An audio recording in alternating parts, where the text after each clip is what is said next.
Tudo bem? Eu sou a Prof. Ju e hoje a gente vai conversar um pouquinho sobre a hereditariedade. Para a gente começar essa conversa, tem duas perguntas que nós precisamos responder. A primeira delas é: como que os filhos recebem as características dos pais? E a segunda, como é que os pais enviam e transmitem as suas características para os seus filhos? Bom, a resposta para essas duas perguntas é a mesma. São através dos genes, tá?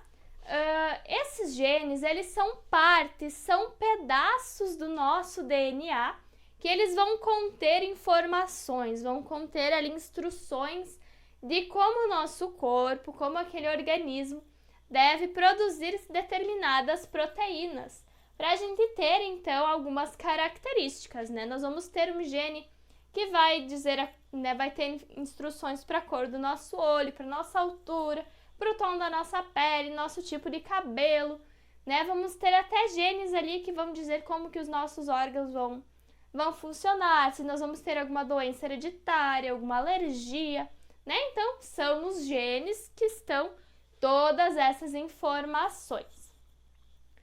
E aí esses genes eles vão estar no nosso DNA, né, que fica lá no núcleo da nossa célula. No momento que essa nossa célula vai se dividir, essas fitas de DNA que estão lá dentro, e são metros e metros e metros de DNA que tem lá dentro, pessoal, começam a se enrolar. Elas se enrolam na forma de cromossomos. Na espécie humana, nós temos 23 pares de cromossomos em cada uma das nossas células.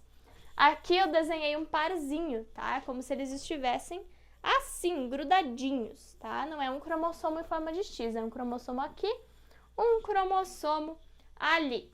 Dentro do mesmo cromossomo, nós temos diversas informações diferentes. Nós temos vários genes ali dentro do nosso cromossomo. Então, vai ter um pedacinho, né, de um gene aqui com informação, aqui vai ter outro gene, lá vai ter outro gene, né? Enfim, vários. Né? E nós vamos ter 22 cromossomos que a gente chama, né, 22 pares de cromossomos que a gente chama de autossomos, que vão ter, né, então, as formações das nossas características, e um par de cromossomos sexuais, que vai ser, então, os chamados cromossomos XX para mulheres, né, os cromossomos femininos, e o parzinho XY para homens, para masculino. Os filhos, então, na hora, né, da concepção, vão receber dos seus pais cromossomos. E é através desses cromossomos que vão vir todos os genes que aquele organismo precisa ter para se desenvolver. Os cromossomos dos seus pais vão chegar através, então, do óvulo e do espermatozoide, que são as células sexuais, os gametas. Só que essas células aqui, elas são o que a gente chama de haploides, ou seja, dentro dela, nós não temos 23 pares de cromossomos, como nas outras células do corpo. Nós temos 23 cromossomos, nós temos apenas uma unidade de cada cromossomo. Né? Ali dentro do óvulo e do espermatozoide, esses cromossomos não têm cópia, é apenas um de cada. Por quê? No momento que eles vão se juntar aqui na célula ovo, então os cromossomos do óvulo e os cromossomos do espermatozoide se juntam e eles vão formando os pares. Por isso que a gente recebe características tanto do nosso pai quanto características da nossa mãe. Então, nós vamos ter duas cópias de cada cromossomo dentro do nosso corpo. Uma dessas cópias a gente, né, dentro de cada célula, né? Duas cópias em cada célula do nosso corpo. Uma dessas cópias a gente recebeu do nosso pai, a outra cópia nós recebemos da nossa mãe, né? Esses cromossomos, então, que eles vão se juntar, vão formar os parzinhos, né? Mesmo quando a gente recebe do pai e recebe da mãe, são os chamados cromossomos homólogos. Ou seja, quer dizer que aqueles cromossomos, eles são iguais. Eles carregam as mesmas informações, eles têm ali os mesmos genes, né? Quer dizer que são iguais a mesma informação idêntica? Não. Né? Por exemplo, nós vamos ter ali um parzinho de cromossomo que vai falar sobre a cor do nosso olho, a cor do nosso cabelo e a cor da nossa pele. um parzinho de cromossomo com esses 2 cromossomos que têm essas mesmas informações. O outro parzinho que vai se juntar ali vai ter a informação, né, da nossa altura, do tamanho dos nossos dedos e do tamanho do nosso pé.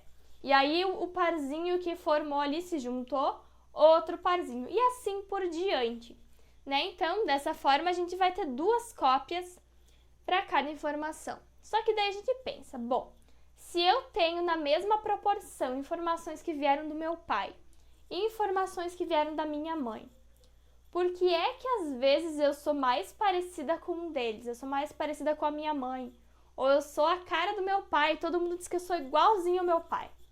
Por quê? Né? Porque esses cromossomos, esses genes, eles vão se expressar de forma diferente em cada pessoa. Dependendo do gene que veio, né, do outro gene, esses cromossomos eles vão se expressando de formas diferentes. Existem o que a gente chama de alelo, né? Esse alelo é a informação, né? Que a gente chama de dominante, e os alelos que a gente vai chamar de recessivos.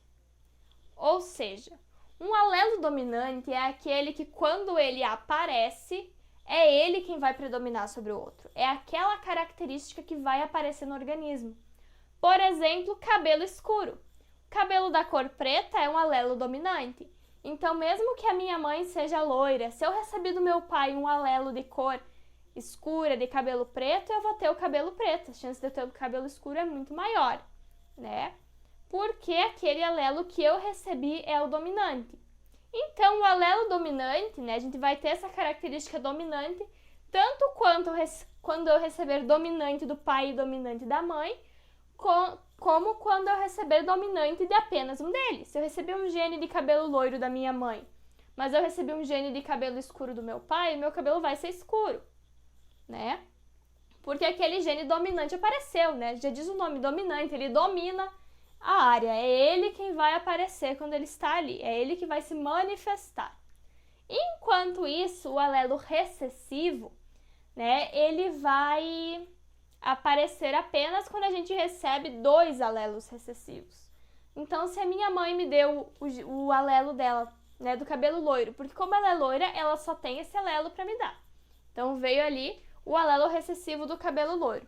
E eu recebi do meu pai um alelo recessivo de cabelo loiro também.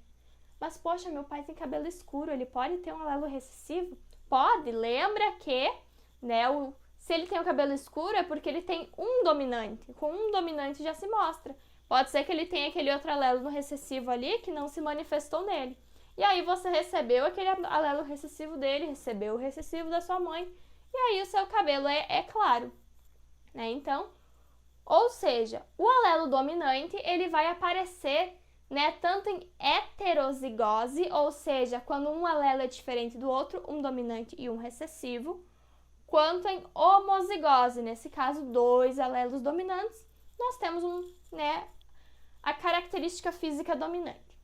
Enquanto isso, né, o alelo recessivo, ele só se expressa, só mostra aquela característica que ele trouxe em homozigose. Então, nós temos que ter 2 alelos recessivos juntos para eles terem força de aparecer, de mostrar as suas características.